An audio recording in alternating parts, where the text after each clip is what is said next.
మిమ్మల్ని రెగ్యులర్గా కలవకపోయినా 4 కోట్ల తెలంగాణ ప్రజల యొక్క బాధ్యత, తెలంగాణ రాష్ట్రం యొక్క అభివృద్ధి, 4 కోట్ల ప్రజల సంక్షేమ పథకాల్ని అమలు చేసే పనిలో నిరంతరం శ్రమిస్తూనే కొడంగల్ యొక్క గౌరవ ప్రతిష్టను పెంచడానికి నిరంతరం కష్టపడి ముందుకు సాగుతున్నాం.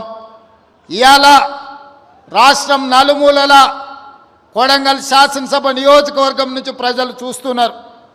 ఇవాళ రాష్ట్రంలో ఎవరికి ఏ సంక్షేమ పథకం అందాలన్నా కొడంగల్ శాసనసభ నియోజకవర్గ ప్రజలు ఈరోజు తీర్పునిచ్చే ఆదేశాలు ఇచ్చే పరిస్థితికి ఇవాళ కొడంగల్ శాసనసభ నియోజకవర్గం చేరుకున్నదంటే ఇది మన అందరికీ గౌరవం. ఇవాళ ఈ వేదిక మీద ఉన్న ప్రతి ఒక్క నాయకుడు, ప్రతి ఒక్కరూ వారే ఎన్నికల్లో నిలబడ్డట్టుగా, వాళ్ళే ఈ శాసనసభ నియోజకవర్గానికి ఎమ్మెల్యేలు అయినట్టుగా, వాళ్ళే ఈ తెలంగాణ రాష్ట్రానికి ముఖ్యమంత్రులు అయ్యి ఈ రాష్ట్రాన్ని పాలిస్తే ఎంత పట్టుదలతో పనిచేస్తారో ఇవాళ ఇక్కడికి వచ్చిన ప్రతి కార్యకర్త అంతే కష్టపడి కృషి చేసి ఇవాళ ఎన్నికల్లో గెలిపించి ఈరోజు తెలంగాణ రాష్ట్రంలో సంక్షేమ పథకాలను అమలు చేస్తున్నాం. మీకందరికీ తెలుసు, ఇచ్చిన మాట ప్రకారం ముఖ్యంగా భూమికి విత్తనానికి ఎంత బలమైన అనుబంధం ఉంటుందో రైతుకు కాంగ్రెస్ ప్రభుత్వానికి కూడా అంతే బలమైన అనుబంధం ఉంది. ఆనాడు డాక్టర్ వైఎస్ రాజశేఖర రెడ్డి గారు 2004లో గురునాథ్ రెడ్డి గారు పెద్దలు ఎమ్మెల్యేగా ఉన్నప్పుడు రైతులకు ఉచిత కరెంటు ఇస్తాం వ్యవసాయానికి అని చెప్పి మొట్టమొదటి సంతకంతో ఎల్బీ స్టేడియంలో రైతులకు ఆనాడు 9 గంటల ఉచిత కరెంటు ఇవ్వడమే కాకుండా 1200 కోట్ల రూపాయలు రైతుల మీద ఉన్న విద్యుత్తు బకాయిలను, అదేవిధంగా వందలాది కేసులను ఒక్కటే కలంపోటుతో ఆనాడు కాంగ్రెస్ ప్రభుత్వం ఆ కేసులను రద్దు చేసింది, రైతులకు ఉచిత కరెంట్ ఇచ్చింది. ఇదే కాదు, డాక్టర్ మన్మోహన్ సింగ్ గారు, సోనియా గాంధీ గారు 72,000 కోట్ల రూపాయలు దేశంలో ఉండే రైతాంగాలకు ఒకే ఒక్క కలంపోటుతో రైతు రుణమాఫీ చేసి 72,000 కోట్ల రూపాయలు రైతుల ఖాతాలో ఆనాడు రైతు రుణమాఫీ చేసి ఇందిరమ్మ రాజ్యం అంటే రైతు రాజ్యమని, వ్యవసాయం అంటే దండుగ కాదు, వ్యవసాయం అంటే పండుగ అని ఆనాడు నిరూపించడం జరిగింది. అదే కాదు, రైతులు పండించిన పంటకు గిట్టుబాటు ధర ఇచ్చుకుంటూ రైతు సంక్షేమానికి అన్ని రకాలుగా సహకరిస్తూ వ్యవసాయాన్ని ఒక పండుగగా ఆనాటి ప్రభుత్వం చేసింది. అందుకే అది వారసత్వంగా తీసుకొని బాధ్యతగా భావించి మొన్న జరిగిన ఎన్నికల్లో కూడా మన పార్టీ, మన ప్రభుత్వం రైతులకు 2 లక్షల రూపాయల రుణమాఫీ చేస్తామని చెప్పి 15 ఆగస్టు నాడు ఏ విధంగా అయితే దేశానికి స్వాతంత్రం వచ్చిందో రైతులకు కూడా రుణాల నుంచి విముక్తి కలిగించి స్వేచ్ఛను ప్రసాదించి 25,50,000 మంది రైతాంగానికి 21,000 కోట్ల రూపాయలు ఈ రాష్ట్రంలో రైతు రుణమాఫీ చేసిన ప్రభుత్వం ఏదైనా ఉన్నది అంటే అది ఇందిరమ్మ రాజ్యం, ప్రజా ప్రభుత్వం. అందుకే ఈరోజు ధైర్యంగా మనం రైతుల దగ్గరికి వెళ్ళగలుగుతున్నాం. అదే కాదు, మొదటి విడత రైతు భరోసా 7,625 కోట్ల రూపాయలు రైతుల ఖాతాలో వేసి రైతులకు రైతు భరోసా కార్యక్రమాన్ని మనం అమలు చేయడం జరిగింది. ఇదే కాదు, మొదటి సంవత్సరంలో ఈ రాష్ట్రాన్ని పట్టి పీడిస్తున్న నిరుద్యోగ సమస్యను పరిష్కరించడానికి తెలంగాణ రాష్ట్ర ప్రభుత్వంలో మొదటి ఏడాదిలోనే 55,143 ప్రభుత్వ ఉద్యోగాలు ఇచ్చి ఈ రాష్ట్రంలో ఉన్న నిరుద్యోగ సమస్యను పరిష్కరించడానికి మన ప్రభుత్వం తీవ్రమైన కృషి చేసింది. ఈరోజు దేశంలోనే ఏ రాష్ట్రం, ఏ ముఖ్యమంత్రి చేయని విధంగా మన ప్రభుత్వం, మన నియోజకవర్గ ప్రజల ఆశీర్వాదంతో ఈనాడు తెలంగాణ రాష్ట్రంలో 55,163 ప్రభుత్వ ఉద్యోగాలను ఇచ్చి నిరుద్యోగులను ఆదుకున్న ప్రభుత్వం మన ప్రభుత్వం అని ఈ సందర్భంగా నేను తెలియజేయదలుచుకున్నా. ఇదే కాదు, ఈనాడు ఈ రాష్ట్రంలో వ్యవసాయానికే 24 గంటలు ఉచిత విద్యుత్తు కాదు, పేదవాళ్ళ ఇళ్లకు కూడా ఉచిత విద్యుత్తు ఇవ్వాలని ప్రతి పేదవాడి ఇంటికి 200 యూనిట్లు ఈరోజు ఉచితంగా విద్యుత్తును సరఫరా చేస్తూ 50 లక్షల కుటుంబాలకు ఈనాడు ఇండ్లలో కూడా పేదవాడి కళ్ళల్లో, పేదవాడి ఇంటిలో వెలుగులు చూడాలి, పేదవాడి కళ్ళల్లో సంతోషాన్ని చూడాలి అని ఈనాడు మనం 200 యూనిట్లు పేదవాళ్లకు ఉచితంగా ఇంట్లలో కరెంటు ఇస్తున్నాం. ఇదే కాదు, ఆడబిడ్డలు కట్టెల పొయ్యితో కష్టాలు పడుతుండ్రు. ఆనాడు సోనియమ్మ మీకు దీపం పథకం ద్వారా గ్యాస్ పొయ్యి సిలిండర్ ఇవ్వడమే కాకుండా 400 రూపాయలకే సిలిండర్ ఇచ్చింది. కానీ కేసీఆర్ మోడీ గారు అధికారంలోకి వచ్చి 400 రూపాయల సిలిండర్ను 1200 రూపాయలు చేసింది. అందుకే 1200 రూపాయలతోనే ఆడబిడ్డలు కష్టపడుతున్నారని ఆలోచన చేసి మనం 500 రూపాయలకే సిలిండర్ ఇవ్వాలని ఈనాడు తెలంగాణ రాష్ట్రంలో 50 లక్షల కుటుంబాలకు ఆడబిడ్డలకు 500 రూపాయలకే సిలిండర్ ఇవాళ ఆడబిడ్డలకు ఇస్తున్న రాష్ట్రం ఏదైనా ఉందంటే అది తెలంగాణ రాష్ట్రం అని చెప్పి ఈ సందర్భంగా నేను గర్వంగా చెప్పదలుచుకున్నా. ఇదే కాదు, ఆర్టీసీ బస్సుల్లో ఆడబిడ్డలకు ఉచిత ప్రయాణం.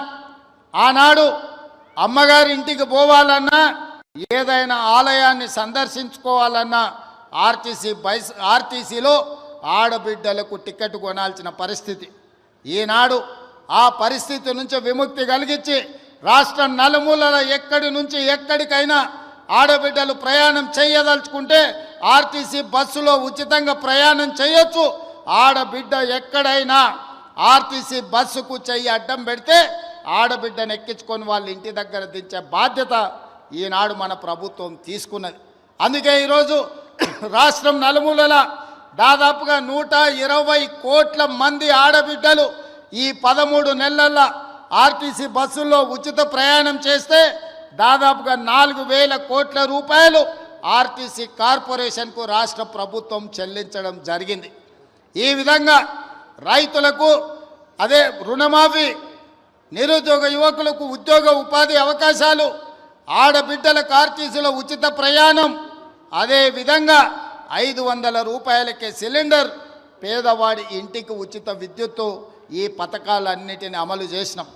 ఇవి సరిపోతాయా అంటే సరిపోదు, పేదవాడికి ఇంకా ఆదుకోవాల్సిన అవసరం ఉన్నది. ఆ ఆలోచనతోనే గతంలో రైతు భరోసా 5,000 ఉంటే 10,000 రూపాయలు సంవత్సరానికి ఉంటే ఈసారి ఇంకా ధరలు పెరిగినాయని ఈనాడు రైతు భరోసా పథకం కింద ఎకరాకు 12,000 రూపాయలు సంవత్సరానికి ఇవ్వాలని ఈరోజు ఆ కార్యక్రమాన్ని ప్రారంభించినాం. ప్రతి సంవత్సరం దాదాపుగా 20,000 కోట్ల రూపాయలు ఈనాడు రైతు భరోసా పథకం కింద ప్రతి ఎకరాకు 12,000 రూపాయలు ఇవ్వాలని ఆ పథకాన్ని ఈరోజు తెలంగాణ రాష్ట్రంలో ఉండే దాదాపుగా 70 లక్షల మంది రైతులకు కొడంగల్ శాసనసభ నియోజకవర్గం చంద్రవంచ నుంచి ఈరోజు ఆ కార్యక్రమాన్ని ప్రారంభించుకున్నాం. ఈరోజు జనవరి 26 బ్యాంకులకు హాలిడే ఉన్నది.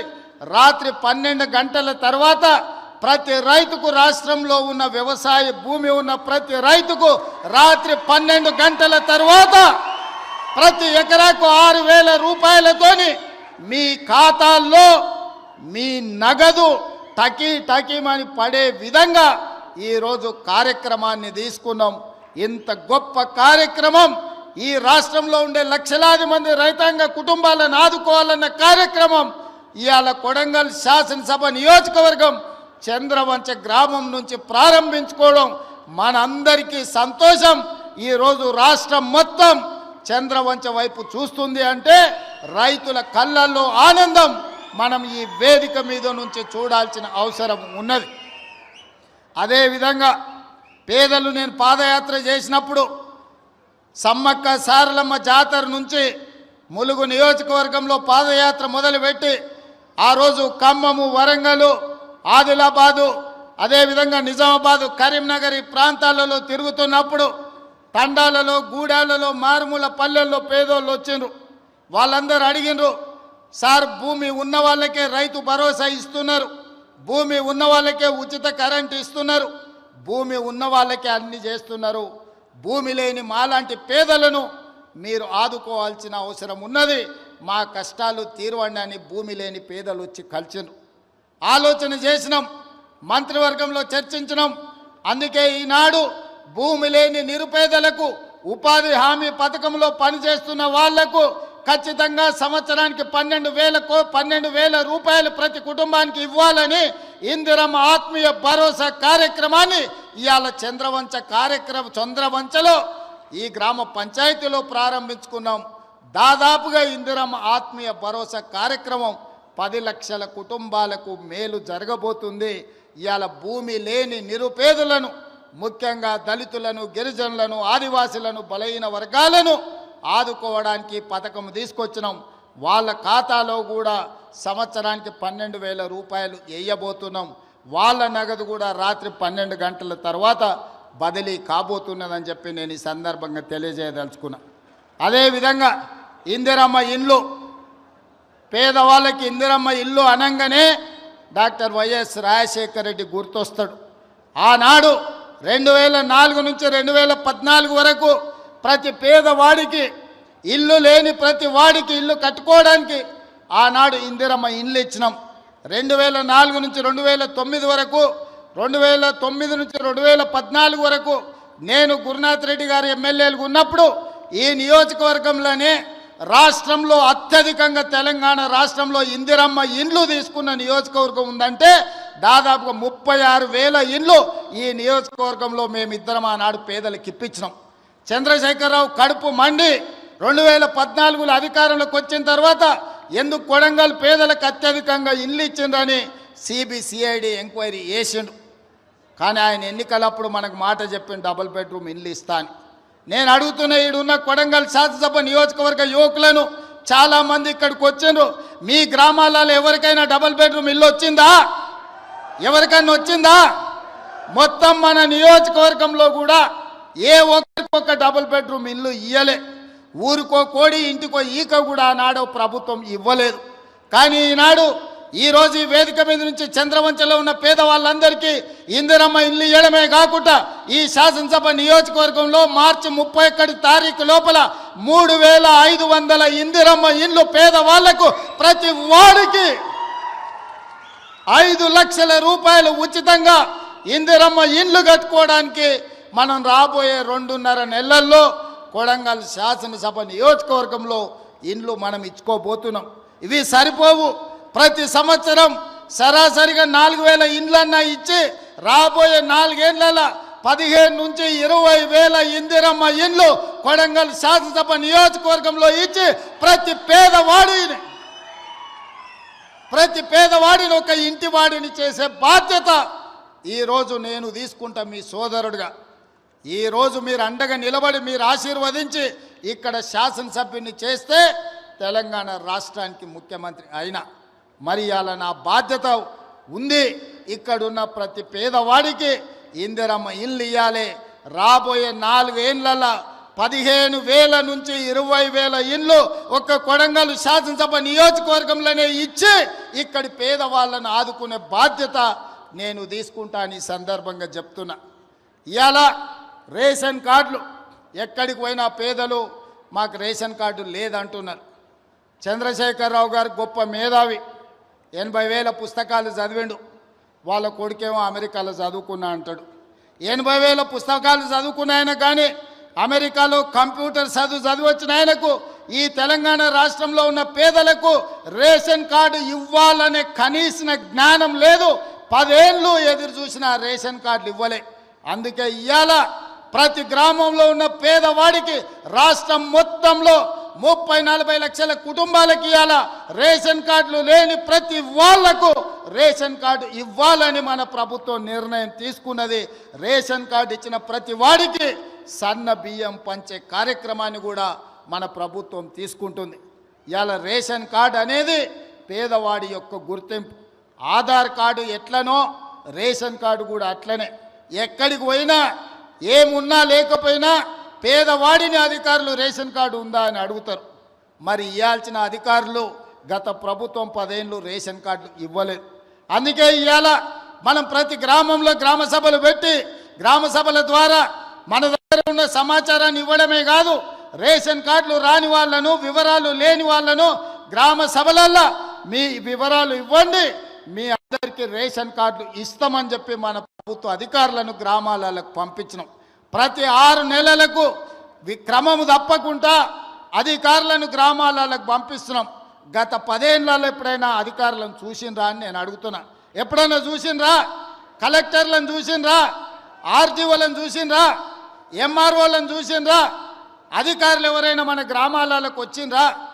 ఇప్పటికే 3 సార్లు మనం గ్రామ సభల ద్వారా గ్రామాలకు అధికారులను పంపించి ప్రజల దగ్గరికి పంపించి ప్రజా పరిపాలనలో ప్రజలకు మీరు జవాబుదారీతనంగా ఉండాలి, ప్రజలకు వెళ్ళి వివరించండి అని చెప్పి ప్రతి అధికారిని గ్రామ బాట పట్టించినాం. గతంలో పని కావాలంటే ఫామ్ హౌస్కు పోవాల్సి ఉండే, కానీ ఇప్పుడు ఆ విధానం మార్చినాం. ప్రజల దగ్గరికే అధికారులను పంపించినాం, ప్రజల దగ్గరికే ఎమ్మెల్యేలను పంపించినాం, ప్రజల దగ్గరికే మంత్రులను పంపించినాం, ప్రజల దగ్గరికే ఈరోజు ముఖ్యమంత్రి కూడా వచ్చిండు. ప్రజలే రాజులు, ప్రజలే పాలకులు. ప్రజల దగ్గరికి ప్రభుత్వ అధికారులైనా మంత్రులైన ముఖ్యమంత్రులైన ప్రజల దగ్గరికి వెళ్ళాల్సిందే, ప్రజల ముందు నిలబడాల్సిందే అని మన ప్రభుత్వం వచ్చినాక మార్పు తీసుకొచ్చినాం. అందుకే ఇవాళ చీఫ్ సెక్రటరీ నుంచి మొదలు పెడితే రాష్ట్ర స్థాయిలో ఉన్న ప్రతి అధికారి, జిల్లా స్థాయిలో ఉన్న కలెక్టర్లు, హౌసింగ్, రెవెన్యూ అన్ని డిపార్ట్మెంట్ల అధికారులు ఇవాళ చంద్రవంచ గ్రామానికి వచ్చిన ఒక మారుమూల ప్రాంతంలో అంటే ఇది ప్రజల కోసం తీసుకొచ్చిన మార్పు.